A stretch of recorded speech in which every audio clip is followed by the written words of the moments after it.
ఒక క్రైస్తవుడు మాత్రమే ఏం చెప్తాడు అంటే, చెప్పగలడు అంటే, నేను మరణించిన తర్వాత నా ప్రభు అయిన యేసుక్రీస్తు వారితో పాటు సదాకాలం ఉంటాను అని అంటావు తప్ప, క్రైస్తవుడు మరణించినప్పుడు దయ్యాలుగా తిరుగుతారు అనేటువంటి మనం పొరపాటు కూడా చెప్పము. అలాంటి ఆలోచన మనకు రాదు. ఎందుకంటే మనం నమ్ముకున్నటువంటి ప్రభు అయిన యేసుక్రీస్తు వారు సజీవుడు కాబట్టి, ఆయన తిరిగి లేచాడు కాబట్టి మనం కూడా తిరిగి లేస్తాము అనే దానికి మనకు నిరీక్షణ ఉంది, ఆ భరోసా ఉంది. కాబట్టి సహోదరులారా, నిరీక్షణ లేని ఇతరుల వలె మీరు దుఃఖపడకుండా నిమిత్తము, ఇతరులు ఏడ్చినట్టుగా ఏడవకండి. ఏడవండి, మనిషి పోయినప్పుడు ఏడుపు వస్తుంది. ఏడ్చకపోతే అది అనుమానించదగ్గ విషయం.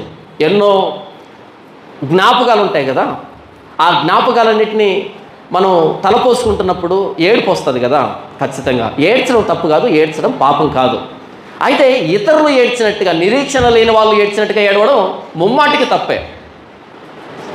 ఏడ్చి డిప్రెషన్లకు పోవడం అంతకు మించినటువంటి తప్పు. డిప్రెషన్లకు పోయేంతగా ఏడవకండి క్రైస్తవులు. బాధపడండి, ఇబ్బంది ఏమీ లేదు.